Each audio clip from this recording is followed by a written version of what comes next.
প্রশংসা মাত্র সেই করুণাময় আল্লাহ সুবহানাহু ওয়া তাআলার জন্য, যার অশেষ মেহেরবানিতে আমরা আহলে হাদিস আন্দোলন বাংলাদেশ 2025 কর্মী সম্মেলনে উপস্থিত হতে পেরেছি। যে মহান আল্লাহ সুবহানাহু ওয়া তাআলা আমাদেরকে এই সম্মেলনে উপস্থিত হওয়ার তৌফিক দান করেছেন, তার দরবারে জানাই লাখ লাখ সিজদায়ে শুকর, আলহামদুলিল্লাহ। অসংখ্য দুরূদ তাসলিম বর্ষিত হোক আখিরি পাইগাম মানব জাতির মুক্তির দিশারি জনাবি মুহাম্মদ রাসূলুল্লাহ সাল্লাল্লাহু আলাইহি সাল্লামের উপর। আল্লাহুম্মা সাল্লি আলা মুহাম্মাদ ওয়া আলা আলি মুহাম্মাদ কামা সাল্লাইতা আলা ইব্রাহিম ওয়া আলা আলি ইব্রাহিম ইন্নাকা হামিদুম মাজিদ। আল্লাহুম্মা বারিক আলা মুহাম্মাদ ওয়া আলা আলি মুহাম্মাদ কামা বারাকতা আলা ইব্রাহিম ওয়া আলা আলি ইব্রাহিম ইন্নাকা হামিদুম মাজিদ। যে বিষয়টি নিয়ে কথা বলার জন্য বলা হয়েছে তা আল্লাহর ভীতি এবং ইখলাসের গুরুত্ব, দুটাই বিষয় অনেক বড়। তো সংক্ষিপ্ত আকারে 2-4টি কথা বলবো। আল্লাহর ভয় এবং ইখলাস উভয়ের সহিত আমাদের আমল করতে হবে। আমরা যদি দেখি, ইখলাসের বিপরীত আছে শিরিক, আবার তাওহীদের বিপরীত শিরিক, ঈমানের বিপরীত কুফরি, সুন্নাতের বিপরীত বিদআত, আর ভয়ের বিপরীত আমরা জানি শৈথল্যবাদ। তো আমাদের যেমন ভয় থাকা লাগবে, সাথে সাথে যেই কোনো আমল যে আমরা করি, আমলের প্রথমেই কিন্তু আপনার আমার ইখলাসটা যাতে ঠিক থাকে। ইখলাস ঠিক না থাকলে, আল্লাহর ভয় না থাকলে যে কোনো আমল কবুল হবে না। এই জন্য আমরা সূরা ফাতিহা যদি আমরা লক্ষ্য করি, তাহলে আমরা জানি যে ইবাদত কবুলের 2টি শর্ত আছে, তার ভিতরে একটি ইখলাস। সাথে দ্বিতীয় নাম্বার শর্ত হলো আল্লাহ রসুল সাল্লাল্লাহু আলাইহি সাল্লামের আনুগত্য করা। আবার ইবাদত কবুলের 3টি রুকুন রয়েছে, সূরা ফাতিহাতে এই বিষয়গুলো উল্লেখ করা হয়েছে। 1 নম্বর রুকুন হলো আল্লাহর জন্য, আল্লাহকে ভালোবেসে আমলগুলা করা। যাকে আপনি আমি ভালোবাসবো, তার জন্যই কিন্তু আমলগুলা বাস্তবায়ন হবে। এই জন্য আমরা প্রথমেই বলি আলহামদুলিল্লাহি রাব্বিল আলামিন, সমস্ত প্রশংসা সে আল্লাহর জন্য যিনি বিশ্বের প্রতিপালক। তাহলে আল্লাহকে আমরা যারা ভালোবাসি, আল্লাহর ভালোবাসার কারণে আমরা ইবাদত বন্দি করি। দ্বিতীয় নাম্বার, যাকে ভালোবাসি তার কাছে আমরা কিন্তু আশা করি নেকির আশা। এটা একটা ইবাদত রুকুনের একটি রুকুন, যে আপনার যদি আল্লাহর ভালোবাসার সাথে যদি নেকির আশা না থাকে, তাহলে ইবাদতটি কবুল হবে না, রুকুন পরিপূর্ণ হবে না। তৃতীয় নাম্বার রুকুন হলো যে আমলটি করবেন, আমলের সাথে সাথে নেকির আশা, সাথে সাথে আল্লাহকে ভয় করা, যে আমি যে আমলটি করলাম আল্লাহর কাছে এটি কবুল হলো কি হলো না। এই জন্য আল্লাহ তাআলা বলছেন আর রহমানির রহিম, আল্লাহর জন্য প্রশংসা করলাম। সাথে যেহেতু আল্লাহকে ভালোবাসি, আমরা যে এই স্থানে আহলে হাদিস আন্দোলন আমরা করি, কর্মী আমরা, আমাদের ভিত মজবুত হয়েছে। এই জন্য আমরা উদ্দেশ্যটা আমাদের কি, যে আমরা যাতে তাকওয়াশীল হতে পারি, আমাদের এই দাওয়াতি কাজের মিশনে যাতে আমাদের দাওয়াতির কাজের প্রারম্ভে আমাদের ইখলাসটা ঠিক হয়, আর যে আমলই করব যাতে আল্লাহর কাছে কবুল হয়। আল্লাহকে ভয় করে যদি আমরা করি, তাহলে আমলটি কবুল হবে। এই জন্য সূরা ফাতিহাতে আপনাকে আমাকে শিক্ষা দিচ্ছে যে আল্লাহর ভালোবাসার জন্য আমরা ইবাদত বন্দেগী যেমন করি, কর্মী সম্মেলনে এসে আমাদের এটা টার্গেট হবে যে সারা বিশ্বের আনাচে কানাচে কোরআন সুন্নাত দাওয়াত আহলে হাদিস আন্দোলন কি বলছে, কোন পথে মানুষকে ডাকছে। এখন বর্তমানে বাতিলের লড়াই চলছে, হকের সাথে হক আর বাতিল লড়াই চলতে আছে। আপনাকে হকের এ দাওয়াতটি সর্বস্তরে পৌঁছে দিতে হবে, এবং ইখলাসের সহিত, যাতে যে ইখলাসের কোনো লয় নেই, ক্ষয় নেই। যদি আপনার এই দাওয়াতি কাজে আল্লাহর সন্তুষ্টি যদি হয়, এর সাথে আপনি যে আমলটি করবেন, আমলের সাথে সাথে যদি ইখলাসের সাথে আল্লাহর কাছে নেকির আশা থাকে, আর এটি কবুল হলো কি হলো না, এটা ভয় থাকলে ইনশাআল্লাহ এই আমলটি কবুল হবে।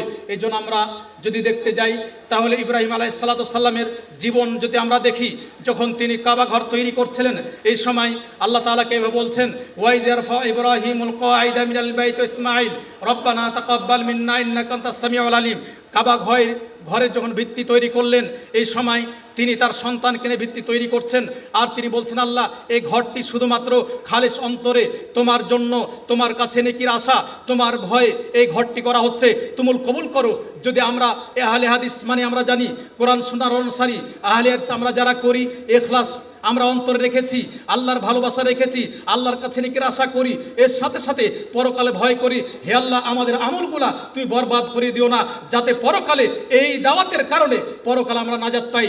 যেমনটি ইব্রাহিম আলাইহিস সালাম তিনি বিপদে যখন পড়েছিলেন, যখন তাকে আগুনে ফেলা হয়েছিল, ওই সময় হিনা উলকিয়া ফিন্নার, ইব্রাহিম আলাইহিস সালাম বলছেন, যখন তাকে ইবনে আব্বাস বলছেন, ইব্রাহিম আলাইহিস সালামকে যখন জাহান্নাম আপনার এই আগুনে যখন নিক্ষেপ করা হয়, তখন তিনি বলেছিলেন, হাসবি আল্লাহু নি'মাল ওয়াকিল। এই বাক্যে কিন্তু ইখলাসও রয়েছে, আল্লাহর ভয় রয়েছে। তিনি জানতেন যে ইখলাস আল্লাহর জন্যই, আমি যেহেতু আল্লাহর জন্য দাওয়াতি কাজ করি, আল্লাহকে ভয় করি, আল্লাহর জন্য দাওয়াতি কাজ করি, যদি আমাকে কেউ আগুনে ফেলেও তারপরেও আল্লাহর জন্য আমি কাজ করি, আল্লাহর প্রতি দৃঢ় বিশ্বাসী আমি যে আল্লাহ তাআলা আমাকে রক্ষা করবেনই করবেন। তারপরে ফেরেশতারা এসে ইব্রাহিম আলাইহিস সালামকে বলেছিলেন যে আমরা তোমাকে সাহায্য করতে চাই। তিনি বলেছিলেন এই বাক্যে, হাসবি আল্লাহু নি'মাল ওয়াকিল, যে আল্লাহ আমাকে পরীক্ষা করার জন্য এই স্থানে ফেলেছেন, সেই আল্লাহ আছেন, আমি তার প্রতি দৃঢ় বিশ্বাসী, আল্লাহ তাআলা ইখলাসের সহিত তিনি আমাকে নাজাত দিবেনই দিবেন। তাই আপনার এই আমলের সাথে যেমন আল্লাহর ভয় থাকা লাগবে, ইখলাস থাকা লাগবে। ইখলাস না থাকলে যেমন আমল কবুল হবে না, আল্লাহ রাসূল সাল্লাল্লাহু আলাইহি সাল্লামের আনুগত্য না থাকলে আমল কবুল হবে না, আল্লাহর প্রতি ভয় না থাকলে আমল কবুল হবে না। এই জন্য আমরা দেখি যে আল্লাহকে সন্তুষ্ট করার জন্য আল্লাহর ভয়ে আমল করি। এই জন্য ওমর বিন খাত্তাব তিনি বলছেন, রাসূলুল্লাহ সাল্লাল্লাহু আলাইহি সাল্লাম বলেন, ইন্নামাল আমালু বিন্নিয়াত, প্রত্যেকটি আমল ইখলাসের উপর, নিয়তের উপর নির্ভরশীল। নিয়ত অনুযায়ী বান্দা নেকি পাবে। আপনি যদি নিয়ত করেন খালেস অন্তরে, এই দাওয়াতি ময়দানে আমি দাওয়াতি কাজ করতে চাই, দাওয়াতি ময়দানে দাওয়াতি কাজ করি, হে আল্লাহ, খালেস অন্তরে আমি দাওয়াতি কাজ যা করছি তোমার জন্যই করছি, আর তোমার কাছে আমি নেকির আশা করছি, পরকালে যাতে আমাকে জাহান্নামে দিও না, পরকালে এর মাধ্যমে আমি জান্নাত চাই। এটি যদি হয় তাহলে ইনশাল্লাহ আপনি আমি নাজাত পেয়ে যাব। এই জন্য আপনার আমার উচিত যে দাওয়াতের ক্ষেত্রে ইখলাস যেমন থাকবে, সাথে সাথে আপনার আল্লাহর ভয় থাকতেই হবে। যেমনটি আল্লাহ রাসূল সাল্লাল্লাহু আলাইহি সাল্লামকে যখন জনগণ ভয় দেখাইছিল, তোমাকে হত্যা করা হবে, তোমাকে মারা হবে, অনুরূপী ওই সময় তিনি বলেছিলেন, হাসবি আল্লাহু নি'মাল ওয়াকিল, তোমরা আমাকে ভয় দেখে কিছু করতে পারবে না, তোমাদেরকে আমরা ভয় করি না, আল্লাহর উপর দৃঢ় বিশ্বাস আছে, ইখলাস রয়েছে, আল্লাহকে ভয় করি, যে আল্লাহ আমাকে সৃষ্টি করেছেন, যে আল্লাহ সঠিক দ্বীন প্রচার করার তৌফিক দান করেছেন। তাওহীদের বাণী বলি, শিরকের বিরুদ্ধে বলি, এরপরে সুন্নাতের কথা বলি, বিদআতের বিরুদ্ধে বলি, সে আল্লাহ আমাকে রক্ষা করবেনই করবেন। এখন বাংলাদেশে যে চলছে, হকের দাওয়াত চলছে, এই মুহূর্তে আপনার কাছে বিপদ আসতে পারে, কিন্তু আপনাকে এই পথে চলতে হবে। যা আল হক ওয়া যাকাল বাতিল, হক এসেছে, বাতিল চলে গেছে, হক এসেছে, বাতিল চলে গেছে। আপনি হক প্রচার করবেন, হকের মাধ্যমে মানুষ টিকে থাকে। আপনি যতদিন বেঁচে থাকবেন, হক নিয়ে বেঁচে থাকলে আপনার কল্যাণ হবেই হবে। এই জন্য আল্লাহ তাআলা বলছেন, ফামান কানা ইয়ারজু লিকা রাব্বিহি ফালিয়ামাল আমালান সালিহা ওয়া লা ইউশরিক বিইবাদাতি রাব্বিহি আহাদা। যে ব্যক্তি তার প্রতিপালকের সাক্ষাৎ কামনা করে, যে ব্যক্তি ইখলাসের সহিত আমল করে, যে ব্যক্তি আল্লাহকে ভয় করে, সে যেন সৎ আমল করে, আল্লাহর সাথে অন্য কাউকে অংশী স্থাপন না করে। এই জন্য আহলে হাদিস আন্দোলন আপনাকে আমাকে ডাকছে ইখলাসটা প্রচার করার জন্য, সঠিক দিন প্রচার করার জন্য, তাওহীদের এই পথে ডাকার জন্য। নবী রাসূলদের দাওয়াতের পথে তিনটি তারা কাজ করতেন। এই দাওয়াতি আপনার মিশন আপনাকে আমাকে গ্রহণ করতেই হবে। যেমনটি আল্লাহ রাসূল সাল্লাল্লাহু আলাইহি সাল্লাম, নবী রাসূলগণ যে দাওয়াতি কাজ করতেন, তাদের দাওয়াতি কাজের 1 নাম্বার শর্ত ছিল, তারা যে কাজটি করবে এ সঠিক দিন মানুষের মাঝে পৌঁছে দিবেন, সঠিক দিন মানুষের মাঝে পৌঁছে দিবেন। 2 নাম্বার তাদের শর্ত ছিল যে আল্লাহ সন্তুষ্টি অর্জন। 3 নাম্বার পরকালীন নাজাত। এই জন্য আমাদের এই দাওয়াতি কাজেও কিন্তু হতে হবে। আপনার আমার লোক দেখানো যদি কোনো আমল না হয়, আল্লাহর সন্তুষ্টি যদি না আপনি করেন, আপনার কবুলিয়ত হবেই হবে। এই আহলে হাদিস আন্দোলনের জন্য আমরা দোয়া করি, আল্লাহ তুমি এই আন্দোলনকে কিয়ামত পর্যন্ত কবুল করো। যারা আন্দোলন ছায়া তলে, যারা আন্দোলনকে নিয়ে কোরআন সুন্নাহর কথা বলে বেড়ায়, আল্লাহ এদের সম্মান ইজ্জত তুমি বাড়িয়ে দাও, এবং কোরআন সুন্নাহর যাতে দিন প্রচারের মাধ্যম হয়ে যায়। এবং সাথে সাথে আপনারা যারা কর্মী আছেন, আপনাদের সর্বদাই কোনো সময় বাতিলের সাথে আপোষ নেই, হকের সাথেই আপনাকে থাকতে হবে। যেমন ইব্রাহিম আলাইহিস সালাম ওই সময় তিনি একাই ছিলেন, তারপরও একাই থাকার কারণ আল্লাহর উপর দৃঢ় বিশ্বাস ছিল, ইখলাস ছিল, তাই তিনি সকল মূর্তির চুরমার করেছিলেন, কিন্তু তার কিছু ঘটতে পারেনি, আল্লাহ তাআলা রক্ষা করেছিলেন। হক যেখানে আছে সেখানে আমরা আছি, হক নিয়ে বেঁচে থাকতে চাই। আহলে হাদিস আন্দোলন আপনাকে আপনাকে বলছে সকল বিধান বাতিল করো, ওহির বিধান কায়েম করো। ইল্লাহি তাকবীর, ইল্লাহি তাকবীর। সকল বিধান বাতিল করো, ওহির বিধান কায়েম করো। ওয়া মা ইয়ানতিকু আনিল হাওয়া ইন হুয়া ইল্লা ওয়াহয়ু ইউহা। আল্লাহ রাসূল সাল্লাল্লাহু আলাইহি সাল্লাম তিনি ইচ্ছা মতো কোনো কথা বলেননি, ওহির কথা বলেছেন। আল্লাহ তাআলা যেন আমাদের কবুল করেন, আল্লাহ তাআলা যেন আমাদের এই দাওয়াতি মিশন কবুল করেন। শরদীয় সারার জন্য দোয়া করি, আল্লাহ তাআলা তার যেন হায়াত আয়ু দান করেন। যারা আমরা এখানে মজলিস শুরা এবং যারা আলেম ওলামার সাথে যারা কর্মী ভাইয়ের বিভিন্ন এলাকা থেকে এসেছেন, সবার জন্য দোয়া করি। আল্লাহ তাআলা এই দাওয়াতের মাধ্যমে, এই কর্মী সম্মেলনের মাধ্যমে আল্লাহর কাছে আমরা প্রার্থনা করছি, আল্লাহ আমাদের সবাইকে কিয়ামতের দিন আবারও জান্নাতুল ফিরদাউসে একত্রিত করো, আমাদেরকে মাহরুম করো না জান্নাত থেকে। তোমার কাছে এই কল্যাণ দাবি দেওয়া হক প্রচারের মাধ্যম আহলে হাদিস আন্দোলন বাংলাদেশ। আল্লাহর কাছে এই দোয়া করি, আল্লাহ যেন আমাদের পাপগুলা ক্ষমা করে দেন। সুবহানাকাল্লাহুম্মা ওয়া বিহামদিকা আশহাদু আল্লা ইলাহা ইল্লা আনতা আস্তাগফিরুকা ওয়া আতুবু ইলাইক। বা'দা আম্মা বা'দ ফাআউযু বিল্লাহি মিনাশ শাইতানির রাজীম। ইয়া আইয়ুহাল্লাযীনা আমানু আতিউল্লাহ ওয়া আতিউর রাসূল ওয়া লা তুবতিলু আ'মালাকুম। আলহামদুলিল্লাহ, যাবতীয় প্রশংসা, যাবতীয় গুণগান সেই মহিয়ান গরিয়ান সর্বশক্তিমান সেই মহান রব্বুল আলামিনের জন্য, যার অশেষ মেহেরবানিতে আমরা সবাই একত্রিত হতে পেরেছি। সেই মহান রব্বুল আলামিনের কাছে আমরা শুকরিয়া জ্ঞাপন করি, আলহামদুলিল্লাহ। দুরূদ ও সালাম বর্ষিত হোক সাইয়্যিদুল মুরসালিন খাতামুন নবীন, যার আদর্শকে বাস্তবায়িত করা হয়েছে আমাদের লক্ষ্য উদ্দেশ্য, তার উপর অগণিত দুরূদ ও সালাম বর্ষিত হয়। সকল বলি সাল্লাল্লাহু আলাইহি ওয়াসাল্লাম। আল্লাহর কাছে শুকরিয়া জ্ঞাপন করি, অনেক দূর থেকে এসে আপনাদের সাথে শরীক হতে পেরেছি। তাই মহান রব্বুল আলামিনের কাছে আমরা অন্তরস্থল থেকে শুকরিয়া জ্ঞাপন করি। সকলে বলে আলহামদুলিল্লাহ। আল্লাহ রাব্বুল আলামিন সূরাত মুহাম্মাদের 33 নম্বর আয়াতে বলছে, ইয়া আইয়ুহাল্লাযীনা আমানু, হে ঈমানদারগণ, হে বিশ্বাসীগণ, আতিউল্লাহ, সর্বপ্রথম আনুগত্য করো কার? কার কথা বলতে হবে? কার? ওয়া আতিউর রাসূল, তারপরে আনুগত্য করো আমাদের শেষ নবী হযরত মুহাম্মদ সাল্লাল্লাহু আলাইহি সাল্লামের। ওয়া লা তুবতিলু আ'মালাকুম, তোমাদের কর্মফল বিনষ্ট করো না। আমরা আল্লাহর আনুগত্য করলাম, রাসূলের করলাম না, ওই ব্যক্তি কি মুসলমান থাকতে পারে? না।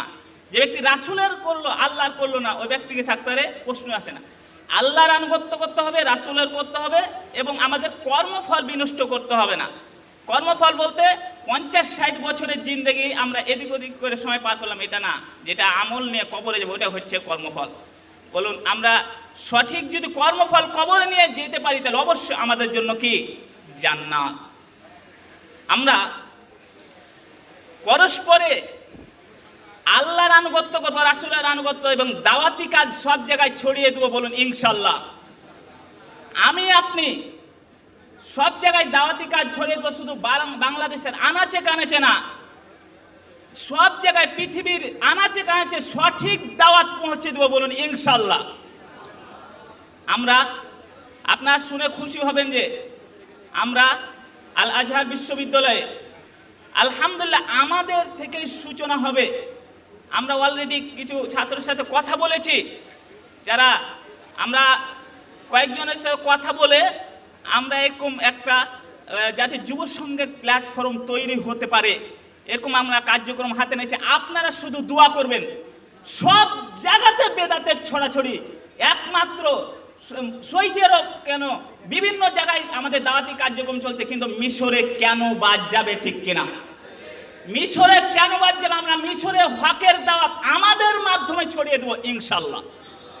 আপনার শুননি আল আজহার বিশ্ববিদ্যালয়, প্রাচীনতম বিশ্ববিদ্যালয়, ওখানে আমরা আলহামদুলিল্লাহ কিছুজন আমাদের মাধ্যমে হই আগামী দিনের ভবিষ্যৎ সহি আকীদার যেন প্ল্যাটফর্ম ছড়াতে পারে, তা আমরা কয়েকজনের বৈঠক করেছি। আলহামদুলিল্লাহ আমাদের কার্যক্রম চলছে। এমনকি আমাদের প্রত্যেকটা ক্ষেত্রে আমাদের শিক্ষক জানেন যে সব জায়গাতে কি বেদাতির অন্বেষণ ভারী। আমি আপনি যদি সঠিক দাওয়াত পৌঁছে দিতে পারি, কিছুক্ষণের জন্য আপনার উপরে লাঞ্ছনা এবং কি অপদস্থ অপমানিত হবেন, কিন্তু যখন সফল হবেন, এই দুনিয়াতে সফলতা অর্জন করবেন, কাল কিয়ামতের মাঠে ইনশাল্লাহ আমরা হাসতে হাসতে জান্নাতে যাব ইনশাল্লাহ। আমরা আপনাদের কাছে দোয়ার আশা, আমরা দোয়া চাচ্ছি যেন আমরা অচিরেই একটা যে কোনো কার্যক্রম, যে কোনো পরিচালনা যেন আমরা এরকম পরিচালনা কার্যক্রম চালিয়ে যেতে পারি। এবং আমরা একটা কমিটি আপনাদের জন্য, সব জায়গাতে আমাদের কমিটি আছে, আল আজহার বিশ্ববিদ্যালয়ে কমিটি নাই কেন? আমাদের দ্বারা ইনশাল্লাহ ওখানে প্রতিষ্ঠিত হবে, বলুন ইনশাল্লাহ। আমাদের আজহার বিশ্ববিদ্যালয়ে যদি কমিটি হয়, তাহলে যুব সংঘে আমরা ইনশাল্লাহ আহলে হাদিস আন্দোলন বাংলাদেশ, বাংলাদেশ আহলে হাদিস যুব সংঘ, আমরা পৃথিবীর আনাচে কানাচে সব জায়গায় দাওয়াত ছড়িয়ে দেবো, বলুন ইনশাল্লাহ। আপনাদের কাছে দোয়া আশা আকাঙ্ক্ষা, আপনারা আমাদের জন্য দোয়া করবেন। আমরা যেন, আপনারা যাবেন, আমাদেরকে, আপনাদের সবার জন্য দাওয়াত রইল। আপনারা মিশরে যাবেন, আমাদের কোনো করবেন, আপনারা দাওয়াতি কাজে যাবেন। আমরা বিভিন্ন জায়গায় ইনশাল্লাহ কমিটি করে আমরা বিভিন্ন জায়গায় কার্যক্রম পরিচালনা করব, বলুন আল্লাহ যেন কবুল করেন, আল্লাহুম্মা আমিন। দ্বিতীয় নাম্বার বিষয় হচ্ছে সবচেয়ে দুঃখজনক বিষয় আমাদের ফিলিস্তিন। আপনারা দেখেছেন যে আহলে হাদিস আন্দোলন বাংলাদেশের পক্ষ থেকে ফিলিস্তিনিদের আমরা ত্রাণ দিনে দেখেছেন তো আপনারা, চেহারা কি মনে পড়ছে? আমার দ্বারা মানে এখান থেকে আন্দোলন থেকে যত ত্রাণ যায় সব আমার মাধ্যমে এখানে ত্রাণ যায়, সব জায়গাতে আমরা ত্রাণ পৌঁছে দিই।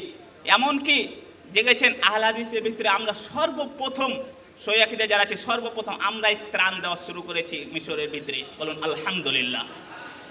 আপনারা দেখছেন কত নির্যাতিত ফিলিস্তিনি মা বোনদের খাতে পাচ্ছে না, অনেকে নির্যাতিত হয়ে চলে এসেছে, আমরা সব জায়গায় তাদের দ্বারে দ্বারে ত্রাণ পৌঁছে দিয়েছি। আপনারা দেখেননি? ইনশাল্লাহ আপনারা দোয়া করিয়েন। আমরা শুধু মিশরের ভিতরে যারা ফিলিস্তিনি যারা চলে এসেছে তারা না, আমরা অনেক বড় বড় লরি আমরা ফিলিস্তিনে সরাসরি পৌঁছে দিতে সক্ষম হয়েছি, আলহামদুলিল্লাহ। এটা আপনারাই দিয়েছেন, এগুলো ত্রাণ কে দিয়েছে? আপনারাই দিয়েছেন। মাধ্যম কি? আহলে হাদিস আন্দোলন বাংলাদেশ একটা দাওয়াতি প্ল্যাটফর্ম, এই দাওয়াতের মাধ্যমে আমরা সকলে পৌঁছে দিয়েছি। আপনারা আরো দেখছেন অনেক নির্যাতিত হচ্ছে, অনেক কি হচ্ছে, আপনার আরো বেশি বেশি করে দান দিবেন। আমরা মিশরে যারা আছে তারাকে তো দিচ্ছি, আমরা ইনশাল্লাহ ফিলিস্তিনে সরাসরি আমরা পাঠিয়ে দিতে পারছি। তো আপনারা ইনশাল্লাহ আপনারা সকলেই দান, আর দানটা দিবেন কোথায় বলুন তো? দানটা কোথায় পাঠাবেন? আহলে হাদিস আন্দোলন বাংলাদেশের কেন্দ্রীয় তহবিলে। কোথায়? আহলে হাদিস আন্দোলন বাংলাদেশের কেন্দ্রীয় তহবিলে আপনারা দান পাঠাবেন, এখান থেকে আমাদের সরাসরি চলে যাবে দান। আল্লাহ যেন আমাদের দান কবুল করুন, আল্লাহুম্মা আমিন। আল্লাহ আমাদের সকলকে কবুল করুন, আল্লাহুম্মা আমিন। আর শেষ পর্যায়ে আপনাদের কাছে দোয়া চাই, পবিত্র কোরআন এবং সহিহ হাদিসের দাওয়াত যেন আমরা সব জায়গায় ছড়িয়ে দিতে পারি। আল্লাহ যেন সেই যেন আমাদেরকে দাওয়াত দেওয়া তৌফিক দান করে, আল্লাহুম্মা আমিন। আসসালামু আলাইকুম ওয়া রাহমাতুল্লাহি ওয়া বারাকাতুহু। সম্মানিত উপস্থিতি, আমরা বিভিন্ন আলোচকের মুখ থেকে আলোচনা শুনে আসছি। আমি আপনাদের সামনে কর্মীদের সাথে পারস্পরিক আচরণ বিধি শীর্ষক এই বিষয়ে কিছু কথা বলবো ইনশাআল্লাহ। আল্লাহ পাক আমাদেরকে তৌফিক দান করুন। আমরা সবাই কর্মী, আর যে ব্যক্তি কর্ম করে, কাজ করে, তিনি হচ্ছেন কর্মী। আমরা নামে বিশ্বাসী নয়, কর্মে বিশ্বাসী। বাংলাদেশ আহলে হাদিস যুব সংঘ একটি নির্ভেজাল এদেশের এক অনন্য যুব সংগঠন।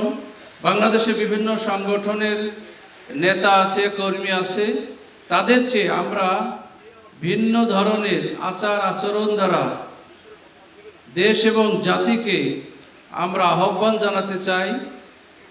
কারণ আদর্শ একমাত্র নিহিত আছে প্রাণপ্রিয় নবী মুহাম্মদ রাসূলুল্লাহ সাল্লাল্লাহু আলাইহি সাল্লামের মধ্যে, যে ব্যাপারে আল্লাহ পাক বলেন যে লাকাদ কানা লাকুম ফি রাসূলিল্লাহি উসওয়াতুন হাসানাহ। দুনিয়ার সমস্ত মানুষকে আল্লাহ পাক আহ্বান করে বলছে যে হে মানুষেরা, তোমরা লক্ষ্য করো, নিশ্চয় তোমাদের জন্য উত্তম আদর্শ, উত্তম আচরণ, উত্তম গুণাবলী কেবলমাত্র শুধুমাত্র বিশ্বনবী মুহাম্মদ রাসূলুল্লাহ সাল্লাল্লাহু আলাইহি সাল্লামের মধ্যে নিহিত আছে। কাজেই আমরা আচরণ বিধি, আমাদের যে উত্তম আদর্শ দিয়ে আল্লাহ পাক তার নবীকে প্রেরণ করেছে, আমরা সেই নবীর উম্মত হিসাবে আমরা একক আল্লাহর দাসত্ব করি, আর অনুসরণের ক্ষেত্রে আমরা বিশ্বনবী মুহাম্মদ রাসূলুল্লাহ সাল্লাল্লাহু আলাইহি সাল্লামকে অনুসরণ করি। এর বাইরে আমরা কিছু করি ভাই? আমরা কার আনুগত্য করব? অনুসরণ করব কার? বিশ্বনবী মুহাম্মদ রাসূলুল্লাহ সাল্লাল্লাহু আলাইহি সাল্লামের। এই রাসূলের মধ্যে আল্লাহ উত্তম আদর্শ দিয়ে আমাদের জন্য প্রেরণ করেছে। কাজেই আমরা বাংলাদেশে বিভিন্ন সংগঠন আছে, বিভিন্ন তরিকার মানুষ আছে, সবার ঊর্ধ্বে বাংলাদেশ আহলে হাদিস যুব সংঘ হই, আহলে হাদিস আন্দোলন হই, সোনামণি হই, আলাউন হই, আমাদের পরস্পরের মধ্যে যেই জিনিসটি থাকতে হবে, এক নম্বর হচ্ছে আমাদের উত্তম আচরণ থাকতে হবে, দুই নম্বর হচ্ছে আমাদের মধ্যে মহব্বত থাকতে হবে, তিন নম্বর হচ্ছে আমাদের মধ্যে ঐক্য থাকতে হবে। এই তিনটা জিনিসের সমন্বয়ে একজন কর্মী তার কর্মকে বাস্তবায়ন করবে ব্যক্তি, পরিবার, সমাজ এবং রাষ্ট্রে।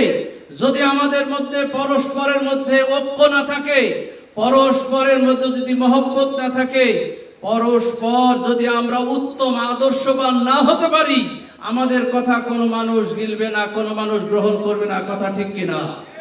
এই জন্য আমাদের আচরণ অবশ্যই উত্তম হতে হবে, কারণ উত্তম আদর্শ দিয়ে প্রেরণ করেছেন আল্লাহ রাসূলকে। আমরা সেই রাসূলের যদি অনুসরণ করে থাকি, সেই রাসূলকে যদি আমরা পথ প্রদর্শক মনে করি, আমাদের নেতা মনে করি, তাহলে সেই রাসূলের আদর্শ আমাদের প্রত্যেকটি ব্যক্তির মধ্যে থাকতে হবে।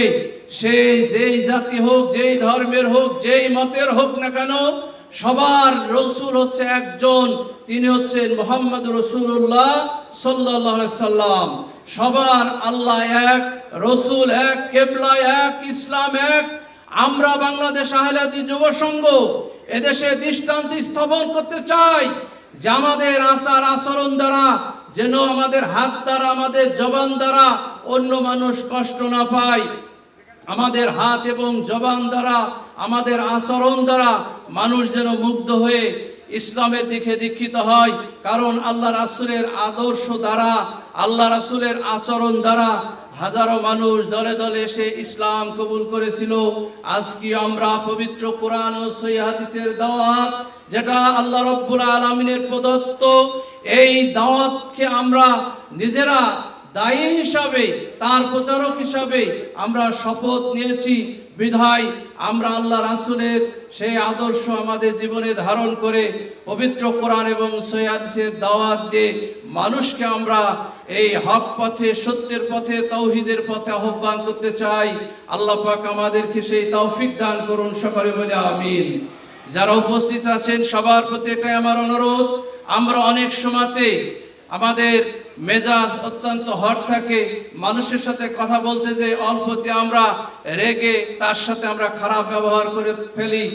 মনে রাখতে হবে, হেদায়েতের মালিক আল্লাহ, আমার আপনার দায়িত্ব হচ্ছে দাওয়াত দেওয়া। কাজী আমরা নিজেদেরকে যেন সবসময় ধরে রাখতে পারি এবং উত্তম আচরণ দ্বারা। আহলে হাদিস যুব সংঘ, বাংলাদেশ আহলে হাদিস যুব সংঘ কর্তৃক আজকের এই সম্মেলনে আমরা সবাই উপস্থিত হতে পেরেছি, এই জন্য আল্লাহ তাআলা শুকরগুজার করি, আলহামদুলিল্লাহ। প্রিয় ভাইরা, আমি শুভেচ্ছা বক্তব্য দেওয়ার জন্য আপনাদের সামনে উপস্থিত হয়েছি। আমরা যারা আজকের এই মহতী অনুষ্ঠানে সম্মানিত দায়িত্বশীল হিসাবে যারা উপস্থিত আছেন যুব সংঘ এবং আন্দোলনের, প্রত্যেককেই এই অনুষ্ঠানে উপস্থিত হওয়ার জন্য আন্তরিকভাবে কৃতজ্ঞতা জানাচ্ছি। যে গত কয়েকদিন একটানা বৃষ্টিতে সকলের মনেই সন্দেহ ছিল যে আজকের এই অনুষ্ঠানটা সুন্দরভাবে করা সম্ভব হবে কিনা। আলহামদুলিল্লাহ, আলহামদুলিল্লাহ, আজকের আবহাওয়াতে একেবারেই বৃষ্টি নেই। অবশ্য এর জন্য গরমও লাগছে একটু। আজকে আমরা যে সময়ে এই অনুষ্ঠানে উপস্থিত হয়েছি, এই সময়ের এবং বিগত কয়েক মাসে সারা পৃথিবীতে কতগুলো নতুন ঘটনা ঘটে গেছে। আমরা খুব রিসেন্টলি ইসরায়েল এবং ইরানের একটা যুদ্ধ দেখেছি। আমরা তার অল্প কয়েক মাস আগে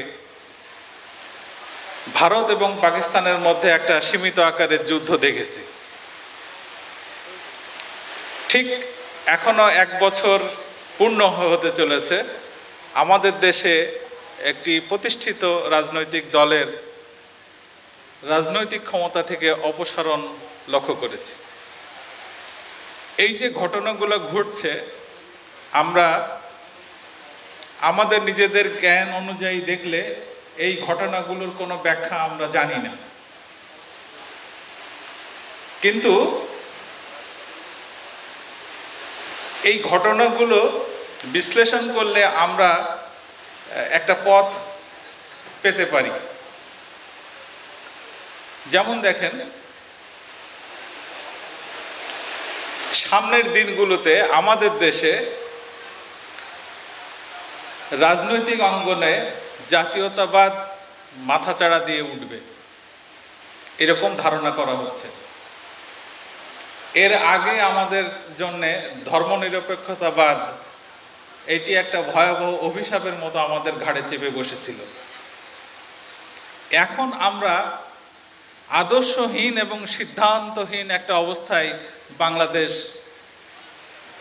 পরিচালিত হচ্ছে। আমাদের সামনে জাতীয় আদর্শ কি হবে এটা কেউ বলছে না। জাতীয়তাবাদের যে মূল কনসেপ্ট সেটাও লোকেরা জানে না। জাতীয়তাবাদের একটা মূল কনসেপ্ট হচ্ছে ভাষা। তা আমরা যদি মনে করি যে বাংলা ভাষাভাষী অঞ্চলকে নিয়ে আমরা একটা জাতীয়তাবাদী এলাকা চিন্তা করব, তাহলে ভারতের পশ্চিম বাংলা, উড়িষ্যার কিছু অংশ, আসাম, এগুলোর উপায় কি হবে? ভাষাভিত্তিক জাতীয়তাবাদ যদি গ্রহণ করি তাহলে এইগুলোকে তো আমাদের দেশের অংশ দাবি করতে হবে, তাই না? কিন্তু এটা কি আদৌ সম্ভব? এরপরে জাতীয়তাবাদের মূল কনসেপ্টের একটা অংশ হচ্ছে ইতিহাস এবং ঐতিহ্য। তা আমাদের এই বাংলাদেশের ভূখণ্ডের মুসলিমদের ইতিহাস এবং ঐতিহ্যের সঙ্গে বাংলাদেশের বাইরের অংশের বাংলা ভাষাভাষীদের ইতিহাস এবং ঐতিহ্যের কোনো মিল আছে? তাহলে জাতীয়তাবাদ আমাদের জন্য আশীর্বাদ হবে না সমস্যা তৈরি করবে? তাহলে আমরা ভারতের সঙ্গে একটা মারামারিতে আমাদের লিপ্ত হতে হবে, যেহেতু আমরা বাংলা ভাষার ভিত্তিতে সমস্ত অঞ্চলটা দাবি করছি। ঠিক একইভাবে ধর্মনিরপেক্ষতাবাদের যে সমস্যা সেটা হচ্ছে যে ধর্মকে শুধু ব্যক্তিগত জীবনে চর্চার জন্য সুযোগ দেওয়া হয় এবং রাজনৈতিক ক্ষেত্রে, অর্থনৈতিক ক্ষেত্রে, সামাজিক ক্ষেত্রে ধর্মের কোনো এন্টিটি মেনে নেওয়া হয় না। এর কোনো এন্ট্রি নেই, মানে শুধু ব্যক্তি জীবনে আপনি ধর্ম পালন করবেন, রাজনৈতিক ক্ষেত্রে, অর্থনৈতিক ক্ষেত্রে, সামাজিক ক্ষেত্রে, কোনো ক্ষেত্রেই, বিচারের ক্ষেত্রে, কোনো ক্ষেত্রে আপনি ইসলাম মানতে পারবেন না। আপনি শুধু ইসলাম না, আপনি কোনো ধর্মই মানতে পারবেন না। আপনি অন্য ধর্মের অনুসারী হলে আপনিও আপনার ধর্ম মানতে পারবেন না। এই যে ধর্মীয় অনুশাসনকে শুধু সমাজের একটা ক্ষেত্রে, শুধু ইবাদতের ক্ষেত্রে রেখে দিয়ে অন্যান্য ক্ষেত্র থেকে ইসলামকে বের করে দেওয়ার যে চক্রান্ত, এটাই ধর্মনিরপেক্ষতাবাদ। আমরা বলছি যে আদর্শহীন এই একটা চক্রের মধ্যে পড়ে গেছে দেশ এবং এদেশের মানুষ। কিন্তু আমি এখানে যারা উপস্থিত হয়েছেন আপনাদের সবাইকে যদি জিজ্ঞাসা করা হয় আপনাদের আদর্শ কি, তা আপনি আমাদেরকে একটা স্লোগান দিয়ে দেবেন যে সকল বিধান বাতিল করো, ওহির বিধান কায়েম করো। তার মানে হচ্ছে আপনি জানেন যে ওহির বিধানের মধ্যেই আপনার আমার জন্যে কল্যাণ রয়েছে দুনিয়া এবং আখিরাতে। এই যে সমস্ত মতবাদকে আগে বাতিল করতে হবে, সমস্ত মতবাদ থেকে নিজেকে মুখ ফিরিয়ে কোরআন এবং সুন্নাহর দিকে ফিরে যেতে হবে, এই আন্দোলনটার নামই আহলে হাদিস আন্দোলন। এই দাওয়াতটাই হচ্ছে কোরআন এবং সহিহ হাদিসের দিকে মানুষকে দাওয়াত। তো আমরা যতক্ষণ জাতীয়তাবাদ, ধর্মনিরপেক্ষতাবাদ, অর্থনৈতিক ক্ষেত্রে সমাজতন্ত্র, রাজনৈতিক ক্ষেত্রে গণতন্ত্র, এইগুলো আমরা যতক্ষণ পর্যন্ত পৃষ্ঠপোষকতা দেব এবং এইগুলোকে যতক্ষণ আমরা মেনে চলব, ততক্ষণ আমাদের দ্বারা অসম্ভব একজন ভালো মুসলিম হওয়া। কারণ একজন মুসলিমকে সার্বিক জীবনে মুসলিম হতে হবে, সমস্ত জীবনের প্রত্যেকটা ক্ষেত্রে আমাকে মুসলিম হতে হবে। কিন্তু আমি শুধু ধর্মীয় ক্ষেত্রে মুসলিম এবং রাজনৈতিক, অর্থনৈতিক, সামাজিক ক্ষেত্রে অন্য আদর্শের অনুসারী। এমত অবস্থায় আমাকে দিয়ে আল্লাহ তাআলার গোলামি শেষে জান্নাত পাওয়ার আশা করাটা একেবারেই ব্যর্থ একটা আশা। আল্লাহ তাআলা আমাদের সবাইকে সঠিক বুঝ দিক যে আমরা কোরআন এবং সহিহ হাদিসের ভিত্তিতে আমাদের ব্যক্তি জীবন, আমাদের সামাজিক জীবন, আমাদের রাজনৈতিক জীবন আমরা গড়ে তুলতে চাই, আমরা এর সংস্কার চাই। আল্লাহ তাআলা আমাদের সবাইকে তৌফিক দান করুন। ওমা তৌফিক ইল্লা বিল্লাহ। আসসালামু আলাইকুম ওয়া রাহমাতুল্লাহ। নির্ভেজাল তাওহীদের ঝান্ডাবাহী এদেশের একক সংগঠন বাংলাদেশ আহলে হাদিস যুব সংঘ কেন্দ্রের পক্ষ থেকে আজকে অনুষ্ঠিত কর্মী সম্মেলনের সম্মানিত সভাপতি, প্রধান অতিথি, অতিথিবৃন্দ, আলোচকবৃন্দ, দেশের জেলা থেকে বাছাইকৃত সংগঠনের প্রাণ সংগ্রামী কর্মী ভাইয়েরা, আল্লাহ সুবহানাহু ওয়া তাআলার শুকরিয়া আদায় করি যিনি আমাদেরকে ব্যস্ততার মাঝে ঢাকা রাজধানীর বুকে এই ইঞ্জিনিয়ার্স ইনস্টিটিউশনে সমবেত হওয়ার তৌফিক দান করেছেন। সেজন্য আমরা প্রাণ খুলে আল্লাহর শুকরিয়া আদায় করি, আলহামদুলিল্লাহ। অতঃপর সালাতু সালাম বর্ষিত হোক আমাদের প্রিয় নবী মুহাম্মদুর রাসূলুল্লাহ সাল্লাল্লাহু আলাইহি ওয়াসাল্লামের উপর। সংগ্রামী সাথী ও বন্ধুরা, আহলে হাদিস আন্দোলন এদেশের মাটিতে হাদিসের বিপ্লব ঘটাতে চায়। আহলে হাদিস আন্দোলন এদেশের মাটিতে তাওহীদের বিপ্লব ঘটাতে চায়। আহলে হাদিস আন্দোলন এদেশের মাটিতে শিরক বিদআতের মূলোৎপাটন চায়। সেজন্য আহলে হাদিস আন্দোলন বাংলাদেশ নির্দিষ্ট লক্ষ্যে 5টি মূলনীতি নিয়ে 5 দফা কর্মসূচিকে সামনে নিয়ে কাজ করে যাচ্ছে। সম্মানিত সুধীমণ্ডলী, আহলে হাদিস আন্দোলন বাংলাদেশ এই সমাজের পরিবর্তন চায়। আর এই পরিবর্তন কোশ্চিনকালেও একক কোনো ব্যক্তির মাধ্যমে সম্ভব না। আর এর জন্য প্রয়োজন হচ্ছে সংগঠনের, আর সংগঠনই হচ্ছে শক্তি। সংগ্রামী সাথী ও বন্ধুরা, আহলে হাদিস আন্দোলন একটি বিপ্লবী আন্দোলন। আহলে হাদিসের সংখ্যা দিন দিন বাড়ছে, কিন্তু আসলে কি আমাদের অবস্থান এদেশের মাটিতে সবচেয়ে কি শক্তিশালী নাকি দুর্বল? নিঃসন্দেহে দুর্বল। আমাদের অবস্থান কখনই আমরা এখন পর্যন্ত শক্তিশালী হতে পারি নাই। কেন পারি নাই? সংগঠনের এই যে দুর্বলতা, সাংগঠনিক এই যে ভাবমূর্তির যে ক্ষুণ্ণতা, এর কারণ কি? এগুলো আমাদেরকে খুঁজে বের করতে হবে। সম্মানিত সুধীমণ্ডলী, বিপ্লবী ছাড়া বিপ্লব হবে না।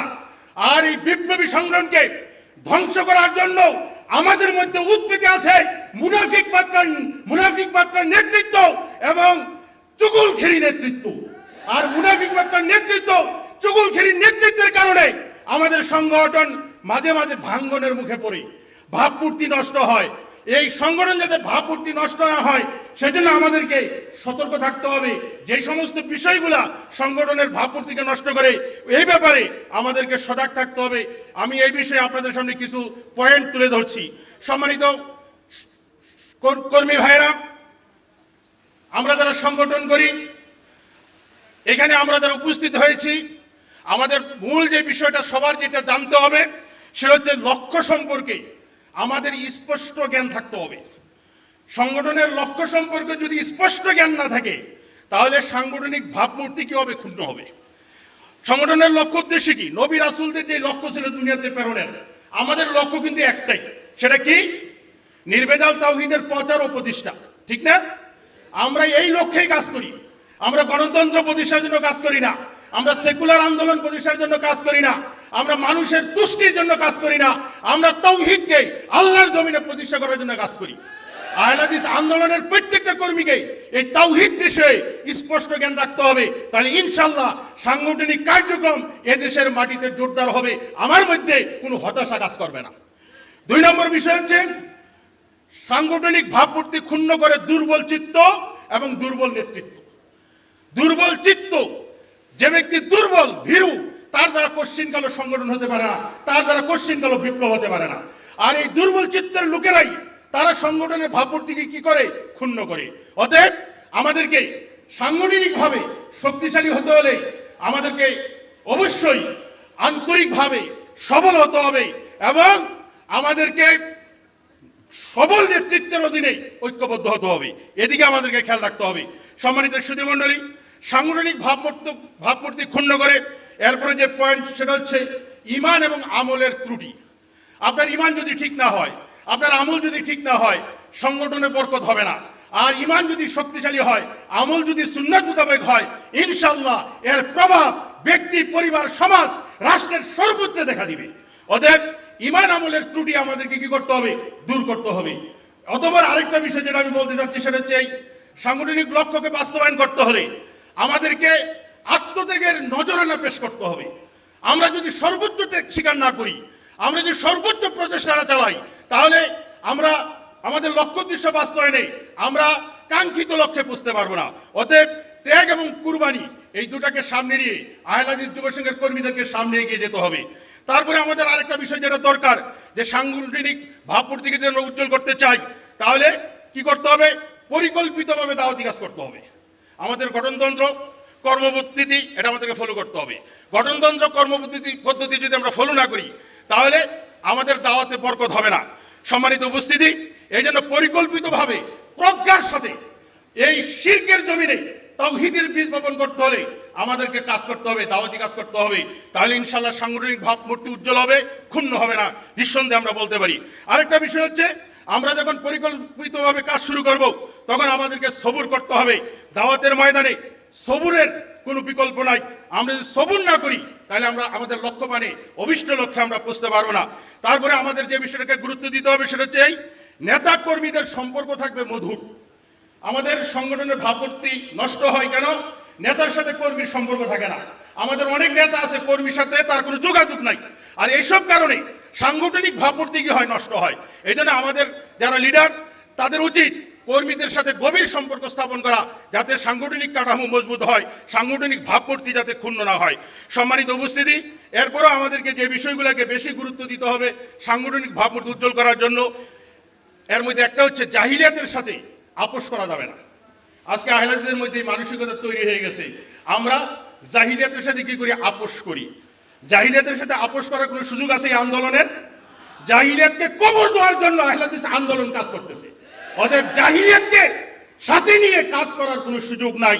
জাহিলিয়াতের সাথে আপোষ করা যাবে না, জাহিলি মতবাদের সাথে কোনো সম্পর্ক রাখা যাবে না, যদি আপনি আহলে হাদিস আন্দোলনের 7টা কর্মী হন। আমরা যদি 7টা কর্মী হতে চাই, আমাদের স্বকীয়তা, স্বাতন্ত্র্যবোধ, এটাকে অক্ষুণ্ণ রাখতে হবে। জাহিলিয়াতের সাথে আপোষ করা যাবে না। এরপরে আরেকটা বিষয় আমাদেরকে খেয়াল রাখতে হবে, অনেক সময় সাংগঠনিক ভাবমূর্তি নষ্ট করে আমাদের বেফাস মন্তব্য। আমরা অনেক সময় বেফাস মন্তব্য করি, এমন মন্তব্য করি দেখা গেছে সংগঠনের জন্য এটা হিতে বিপরীত। এইসব ক্ষেত্রে আমাদেরকে সতর্ক থাকতে হবে। বিশেষ করে print media, electronic media, Facebook, এইসব ক্ষেত্রে আমরা যারা কর্মী, কথা বলতে গিয়ে, কমেন্ট করতে গিয়ে আমাদেরকে অবশ্যই সাবধানতা অবলম্বন করতে হবে, যাতে আমার কোনো কমেন্টের কারণে সংগঠন ক্ষতিগ্রস্ত না হয়। এদিকেও আমাদেরকে সতর্ক থাকতে হবে। তারপরে আরেকটা বিষয়, আমাদের কর্মীদের আখলাক অবশ্যই উন্নত করতে হবে। আজকে বড় সমস্যা হচ্ছে আমাদের কর্মীদের অনেকের মধ্যে আখলাকি নৈরাজ্য দেখা যায়। এই আখলাকি নৈরাজ্য আমাদের সংগঠনকে কি করে? ক্ষতিগ্রস্ত করে। কারণ মানুষ সংগঠনে একত্রিত হয় কর্মীদের অ্যাক্টিভিটিস দেখে, আর কর্মীদের অ্যাক্টিভিটিস যদি নষ্ট হয়ে যায়, হ্যাঁ, সেখানে যদি ক্যারেক্টার ঠিক না থাকে, তাহলে সংগঠন তার ভাবমূর্তি কি নষ্ট করে ফেলে, সাংগঠনিক ভাবমূর্তি কি হয়? তখন ক্ষুণ্ণ হয়। সম্মানিত উপস্থিতি, তারপরে আমাদের মধ্যে সাংগঠনিক ভাবমূর্তিতে আমরা উজ্জ্বল করতে চাই, নেতৃত্ব নিয়ে যাতে আমরা ঝগড়া না করি। নেতা যেই হোক, যিনি নেতা হয়েছেন তাকে বাছাই করে নিয়ে আসা হয়েছে, সেই ইচ্ছে করে নেতা হয় নাই। এক্ষেত্রে নেতৃত্ব নিয়ে যাতে আমরা ঝগড়াঝাড়িতে লিপ্ত না হই। আহলে হাদিস আন্দোলন কেউই, যারা দায়িত্বে এসেছে, কেউ নেতৃত্ব চেয়ে নেয় নাই। অতএব যার উপর দায়িত্ব এসেছে, মনে করতে হবে আল্লাহর পক্ষ থেকে এসেছে, অতএব এই নেতৃত্ব আমাদেরকে মেনে নিতে হবে। সম্মানিত উপস্থিতি, আমাদেরকে আরেকটা বিষয় সতর্ক থাকতে হবে, সাংগঠনিক ভাবমূর্তি যদি আমরা উন্নত করতে চাই, তাহলে আমাদেরকে মুনাফিকি চরিত্র, এগুলো আমাদেরকে পরিহার করতে হবে। আপনি সব দিকেই থাকবেন, সবাইকে খুশি করবেন, এই চরিত্র কোশ্চিনকাল আন্দোলনের জন্য কল্যাণকর না, এবং ভাবমূর্তি কি করে এই চরিত্র নষ্ট করে। তারপরে আভ্যন্তরীণ তেলবাজি, আমরা যে আভ্যন্তরীণ তেলবাজিতে অভ্যস্ত না হই, চাটুকারিতায় যাতে অভ্যস্ত না হই, চাটুকারিতা আভ্যন্তরীণ তেলবাজি সংগঠনের ভাবমূর্তি কি করে ক্ষুণ্ণ করে, সংগঠনের যাত্রাকে, সংগঠনের জোয়ারকে নষ্ট করে। অতএব আভ্যন্তরীণ তেলবাজি থেকে এবং চাটুকারিতা থেকে আহলাদিস যুব সংঘের প্রত্যেকটা কর্মীকে সতর্ক থাকতে হবে। আমরা আল্লাহর জন্য কাজ করি, কথা বললে হক কথা বলবো, কাউকে ভয় করবো না, নিন্দুকের নিন্দাকে আমরা ভয় করবো না, আমরা কথা বলবো আল্লাহর জন্য, কাউকে সন্তুষ্টির জন্য আমরা কথা বলবো না। এই চরিত্র আমাদের কর্মীদের মাঝে যে সৃষ্টি হয় সেদিকে খেয়াল রাখতে হবে।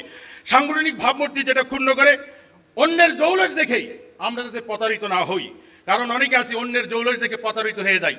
হ্যাঁ, কাফেরদের কর্মকাণ্ড, বেদাতীদের কর্মকাণ্ড, এরা এত লোক, এরা এই করে সেই করে, কিন্তু আমার যে লক্ষ্য উদ্দেশ্য, আমার যেই রাস্তা, আমার যে দিন কায়েমের পথ পদ্ধতি, সেটা সম্পর্কে আমার সঠিক ধারণা যাতে থাকে, দাওয়াত এবং জিহাদ, এবং এই পথ ধরেই আমাকে দাওয়াতি কাজ করতে হবে মরা পর্যন্ত। হ্যাঁ, অন্যের জৌলস দেখে যাতে আমি প্রতারিত না হই, এদিকে আমাদেরকে সতর্ক থাকতে হবে। আরেকটা বিষয় হচ্ছে, পরস্পরের আমানতে সন্দেহ করা যাবে না, যেটা আমাদের সংগঠনকে ধ্বংস করে দেয়। এই সন্দেহ আমাদের নেতৃত্বে কি করে ধস নামে। অতএব আমরা একজনকে ভালোবাসবো, সেখানে যাতে কোনো সন্দেহের লেশ মাত্রা না থাকে। আরেকটা বিষয় হচ্ছে মাল এবং মর্যাদার লোভ আমাদের কর্মীদেরকে যাতে আক্রান্ত না করে, মাল এবং মর্যাদার লোভ সংগঠনের ভাবমূর্তিকে ক্ষুণ্ণ করে, এদিকে আমাদেরকে সতর্ক থাকতে হবে।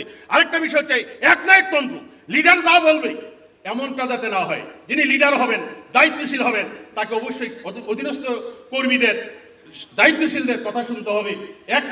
নায়কতন্ত্র কি করে সংগঠনকে নষ্ট করে। তারপরে পরামর্শ ভিত্তিতে আমাদেরকে কাজ করতে হবে। সম্মানিত সুধীমণ্ডলী, পরিশেষে আমি উদাত্ত আহ্বান জানাবো, এই সমাজ, এই রাষ্ট্রকে সুন্দর করার দায়িত্ব আমাদের। আর আল্লাহ রাব্বুল আলামিন আমাদের সবাইকে আহলাদিস আন্দোলনের কর্মী হিসাবে কবুল করে নিয়েছেন। অতএব এই কর্মীদের যে বৈশিষ্ট্য, সক্রিয়তা, আমরা স্রেফ আমাদের ধর্মীয় এবং বৈশ্বিক জীবন, উভয় জীবনে আমরা স্রেফ যাতে আহলাদিস আন্দোলনের কর্মী হই। কেন হবো? স্রেফ পরকালীন স্বার্থে, জান্নাত পাওয়ার আশায়, দুনিয়ার কোনো আশায় না। আমাদের আন্দোলন চেয়ার পরিবর্তনের আন্দোলন না, আমাদের আন্দোলন ক্ষমতা দখলের আন্দোলন না, আমাদের আন্দোলন হচ্ছে জান্নাত পাওয়ার আন্দোলন। অতএব জান্নাত পাওয়ার আশায় আমাদেরকে সাংগঠনিক কাজ চালিয়ে যেতে হবে। এই সাংগঠনিক কাজ চালাতে গিয়ে সংগঠন যাতে ক্ষতিগ্রস্ত না হয়, সাংগঠনিক ভাবমূর্তি যাতে নষ্ট না হয়, সেদিকে আমাদেরকে খেয়াল রাখতে হবে। এবং মরার আগ পর্যন্ত আমার এই উন্নত লালাট আল্লাহ ছাড়া কারো কাছে যাতে ভুলুণ্ঠিত না হয়। কবি নজরুলের ভাষায়, আমি যারো চির অজয়, জোটা কানুনের নিগুর আমারে করিতে পারিনি জয়। কত নমরুদ, কত ফেরাউন, কত সাদ্দাত কারুন, আসিয়াছে মোর এই চলাপথে হইয়া বাধা দারুন। পুরি নাই আমি নমরুদে হতাশনে, বিকাই না আমি বিপুল কারুনি ধনে। সাদ্দাতের এই অহংকারী মাত্রা বালুতে মিশেছে শেষে, ফেরাউন গেছে নীল দরিয়ায় ভেসে। নমরুদ শিরে পড়েছে প্রয়োজন, আমি মুসলিম, এক আল্লাহ ছাড়া করি না করো তাসলিম। লিল্লাহে তাকবীর, লিল্লাহে তাকবীর। দুই হাত তুলে বলে, দুই হাত তুলে ঘুম ভাঙুক। লিল্লাহে তাকবীর, লিল্লাহে তাকবীর। সকল বিধান বাতিল করো, ওহির বিধান কায়েম করো। লিল্লাহে তাকবীর। মুক্তির একই পথ, দাওয়াত ও জিহাদ। সবাইকে আন্তরিক মোবারকবাদ জানিয়ে আমি আমার বক্তব্য শেষ করছি। আসসালামু আলাইকুম ওয়া রাহমাতুল্লাহ। বাংলাদেশ আহলাদিস যুব সংঘ কর্তৃক আয়োজিত রাজধানী ঢাকার ইঞ্জিনিয়ার্স ইনস্টিটিউশন মিলনায়তনে অনুষ্ঠিত আজকের এই কর্মী সম্মেলনের সম্মানিত সভাপতি, মাননীয় প্রধান অতিথি সহ আহলাদিস আন্দোলন বাংলাদেশের সকল অঙ্গ সংগঠনের নেতৃবৃন্দ, বিশেষ করে বাংলাদেশ আহলাদিস যুব সংঘের প্রাণপ্রিয় কর্মী ভাইরা, আল্লাহ পাকের কাছে শুকরিয়া আদায় করছি যে আল্লাহ রাব্বুল আলামিন আজকে অত্যন্ত সুন্দর একটা পরিবেশে, খুবই মনোজ্ঞ পরিবেশে সুন্দর, সুষ্ঠু এবং সার্থকভাবে কর্মী সম্মেলন 2025 অনুষ্ঠিত হচ্ছে। আমার যেন মনে হচ্ছে বিগত সকল কর্মী সম্মেলনের চেয়ে আজকের এই 2025-এর কর্মী সম্মেলন সর্বদিক দিয়ে অত্যন্ত সার্থকতা নিয়ে এগিয়ে যাচ্ছে। আল্লাহ পাক এই কর্মী সম্মেলনকে কবুল করেছেন, এই জন্য আমরা সকলে শুকরিয়া তেলাওয়াত করি আলহামদুলিল্লাহ। দুরুদ মহানবী মুহাম্মদ রাসূলুল্লাহ সাল্লাল্লাহু আলাইহি ওয়াসাল্লামের উপরে। সম্মানিত হাজিরিন, সময় খুবই কম, বক্তব্যের বিষয় মসজিদ ভিত্তিক দাওয়াতি কাজ বৃদ্ধির কৌশল। আমরা সবাই জানি আমাদের এই দেশটা মুসলিম অধ্যুষিত একটা দেশ। এদেশের অধিকাংশ মুসলিম, সবাই আমরা সকলে মসজিদ অনুগামী। আমাদের প্রতিদিন আমরা মনে করি আল্লাহকে পাওয়ার জন্য এদেশের অধিকাংশ মানুষ আমরা আল্লাহর ঘরে ছুটে যাই। এই বৃহত্তর জনগোষ্ঠীর মধ্যে আমরা যারা কিতাব ও সুন্নাতের জন্য কাজ করি, আমরা যারা কিতাব ও সুন্নাতের সার্বভৌমত্ব কায়েমের আন্দোলন করি, এই জনগোষ্ঠীও এদেশে কম নয়। প্রায় 4 কোটি আহলে হাদিস আমরা এদেশে বসবাস করি। আমাদের মসজিদের সংখ্যাও কম নয়, হাজার হাজার লক্ষ লক্ষ মসজিদ আমাদের রয়েছে।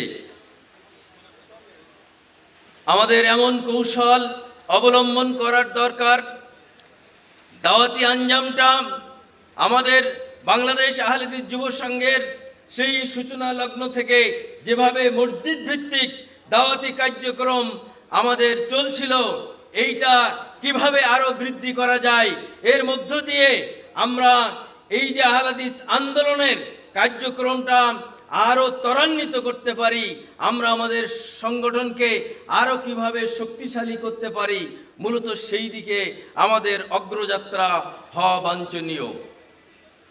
সম্মানিত কর্মী ভাইরা, আমরা মসজিদ ভিত্তিক যদি কার্যক্রম পরিচালনা করতে পারি, তাহলে আমরা যেটা বলতে চাই, সকল বিধান বাতিল করো, ওহির বিধান কায়েম করো। আজকের সকল মসজিদে আমাদের দাওয়াতি কাজ, এই লক্ষ লক্ষ মসজিদে আমাদের দাওয়াতি কাজ যদি চলে, দাওয়াতি আঞ্জাম যদি যথাযথভাবে আমরা পরিচালনা করতে পারি, তাহলে এই স্লোগান বাংলাদেশের লাখো মসজিদ থেকে যদি উচ্চারিত হয়, সকল বিধান বাতিল করো, ওহির বিধান কায়েম করো, তাহলে মানব রচিত সকল বিধানের বাংলার জমিনে কবর রচিত হয়ে এই আল্লাহর জমিনে, অবশ্যই বাংলার জমিনে কিতাব ও সুন্নাতের সার্বভৌমত্ব কায়েম হবে, ওহির বিধানের পতাকা উড্ডীন হয়ে যাবে ইনশাআল্লাহ। আমরা সেই লক্ষ্যের দিকে এগিয়ে যেতে চাই। সম্মানিত কর্মী ভাইরাম, এই মসজিদ ভিত্তিক কার্যক্রম, এটা মুহতারাম আমিরে জামাত, এটা আমাদের সূচনা লগ্ন থেকে কিভাবে করিয়েছেন। আমাদের বাংলাদেশ আহলে হাদিস যুব সংঘের গঠনতন্ত্রের দিকে যদি আমরা লক্ষ্য করি, তাহলে আমরা কোনো জায়গাতে আমরা যদি 3 জন কর্মীকে আমরা কোন রকমে প্রস্তুত করতে পারি, 3 জন প্রাথমিক সদস্য যদি আমরা প্রস্তুত করতে পারি, তাহলে আমরা সেখানে একটি আহ্বায়ক কমিটি গঠন করব। ঠিক যেভাবে আল্লাহ রাসূল বলেছেন, সফরে যদি 3 জন ব্যক্তি যায়, তাহলে একজনকে আমির করে তার নেতৃত্বে আমরা ওই সফরটা আমরা সুন্দরভাবে সার্থকভাবে শেষ করব। আমরা যদি কোনো এলাকায় যাই, আমরা যদি কোনো নিভৃত পল্লীতে যাই, সেইখানে যদি আমার কোনো জনশক্তি না থাকে, তাহলে 3 জন মানুষ যদি আমার থাকে, তাহলে ওই 3টি কর্মীকে নিয়ে আমরা সেখানে আমাদের সাংগঠনিক কার্যক্রম শুরু করব। ঠিক এই কোরআন সুন্নাহর আলোকে আমরা প্রথমে আমরা প্রত্যেকটি মসজিদে আমরা এমনভাবে কর্মী সেট করব, দাওয়াতি কাজ করব। প্রাথমিকভাবে আমরা যেটা করব, আমরা 3 জন অন্তত পক্ষে প্রাথমিক সদস্য সেখানে তৈরি করব এবং তৈরি করে সেখানে একটি আহ্বায়ক কমিটি গঠন করব এবং তাদের মাধ্যমে ওই মসজিদে আমাদের এই কার্যক্রমের শুভ সূচনা হবে। আমরা এমন কর্মী গঠন করব, এই দিকে আমাদের লক্ষ্য করতে হবে, যাদের মাধ্যমে দাওয়াত দিলে সমাজের সর্বস্তরের মানুষ সেই দাওয়াত কবুল করতে পারে। আল্লাহ যেন তাদের দাওয়াতকে গ্রহণ করে নেন, সমাজের মানুষের কাছে যেন তারা গ্রহণযোগ্য ব্যক্তি হিসাবে আমাদের এই ধরনের কর্মীকে টার্গেট করতে হবে। আল্লাহ রাসূল সাল্লাল্লাহু আলাইহি ওয়াসাল্লাম বলছেন, লাইসা লিআহাদিন ফাজলান ইল্লা বিদ্দীন ওয়াত তাকওয়া। কোনো মানুষের গুরুত্ব নাই, কোনো মানুষের আভিজাত্য নাই, কোনো মানুষের মর্যাদা নাই, শুধুমাত্র দ্বীন এবং তাকওয়া ব্যতীত। ওই যে মসজিদকে আমরা টার্গেট করব, সর্বপ্রথম ওই এলাকার মধ্যে, ওই মহল্লার মধ্যে সবচেয়ে যে কর্মী, যে যুবক তাকওয়া সম্পন্ন, সবচেয়ে দিনদার যে ছেলেটি, তাদেরকে আমরা টার্গেট করব এবং গ্রহণযোগ্য ছেলেদেরকে আমরা টার্গেট করব, যাদের কথা এক কথায় তাদেরকে চরিত্রবান, এক কথায় তাদেরকে আদর্শবান, সকলে যাদেরকে শ্রদ্ধা করে, সকলে যাদেরকে স্নেহ করে, সকলে যাদেরকে ভালোবাসে, এই ধরনের কর্মী আমরা প্রাথমিকভাবে নির্বাচন করে এই মসজিদে আমরা কাজ শুরু করব। এইভাবে আমাদের কাজ চলতে থাকবে। আমাদেরকে মনে রাখতে হবে, কাজ করতে যে সকল জায়গায় যে মুহূর্তের মধ্যে আমরা সফলতা অর্জন করব এমনটি নয়। কন্টিনিউ কাজ চলতে থাকবে, দাওয়াতি কাজ চলতে থাকবে, ব্যক্তিগত কাজ, মানুষের সাথে যোগাযোগ, এটা চলতেই থাকবে পরস্পরের সাথে। আল্লাহ তাআলা কখন গ্রহণ করবেন, কখন শাখা গঠন করার পর্যায়ে আসবে, কখন ওই মসজিদকে আল্লাহ তাআলা আহলে হাদিস আন্দোলনের একটি দুর্গ হিসাবে, বাংলাদেশ আহলে হাদিস যুব সংঘের দাওয়াতের একটা মার্কাজ হিসাবে কখন আল্লাহ তাআলা কবুল করবেন, সেটা আল্লাহর ব্যাপার। তবে আমরা হতাশাগ্রস্ত হব না, আমরা ধৈর্য ধারণ করব। নূহ আলাইহিস সালাতু ওয়াস সালামের মতো, যেমনি ভাবে নূহ আলাইহিস সালাতু ওয়াস সালাম বলেছিলেন, ক্বালা রাব্বি ইন্নী দাওয়াতু কওমি, হে আল্লাহ, আমার কওমকে আমি দাওয়াত দিয়েছিলাম, রাতে দিয়েছিলাম, দিনে দিয়েছিলাম, সব সময় দাওয়াত দিয়েছিলাম, কিন্তু আমার দাওয়াতের যে রেজাল্ট সেটা হলো এই যে তারা আমার কাছ থেকে মুখ ফিরিয়ে নিয়েছে।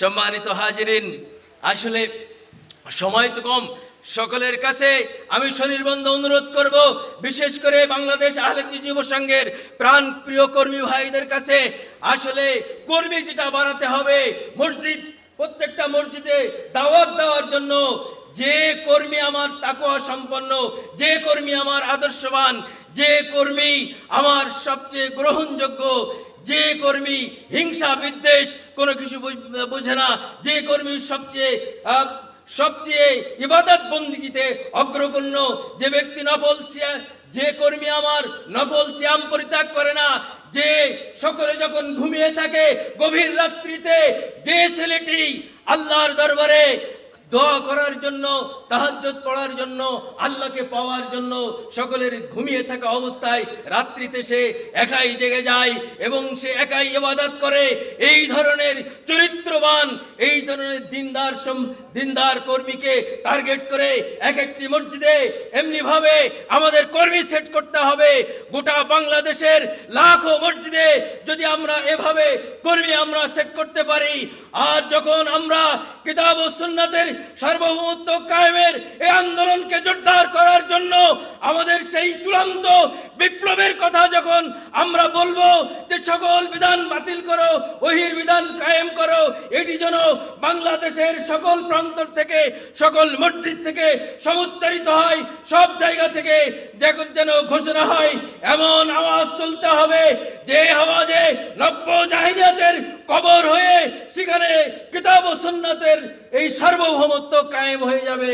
সেই কর্মী আমাদেরকে তৈরি করতে হবে, সেই আন্দোলন আমাদেরকে গড়ে তুলতে হবে। আল্লাহ পাক আমাদেরকে কবুল করে নিন। আল্লাহ পাক বাংলাদেশ আহলে হাদিস যুব সংঘের প্রতিটি কর্মীকে এইরকম তাকওয়াবান কর্মী হিসাবে কবুল করে নিন, যাদের মাধ্যমেই ভবিষ্যৎ জীবনে কিতাব ও সুন্নাতের সার্বভৌমত্ব কায়েম হবে। আল্লাহ সকল কর্মীকে এভাবে কবুল করে নিন। আল্লাহ আজকের এই কর্মী সম্মেলনে অত্যন্ত সুন্দর এবং মহব্বতের সাথে আমরা একত্রিত হয়েছি। জান্নাতুল ফিরদৌসে আমরা ঠিক একইভাবে যেন একত্রিত হতে পারি, সেই তৌফিক আমাদের জন্য এনায়েত করুন। আল্লাহুম্মা আমিন। আসসালামু আলাইকুম ওয়া রাহমাতুল্লাহি ওয়া বারাকাতুহু।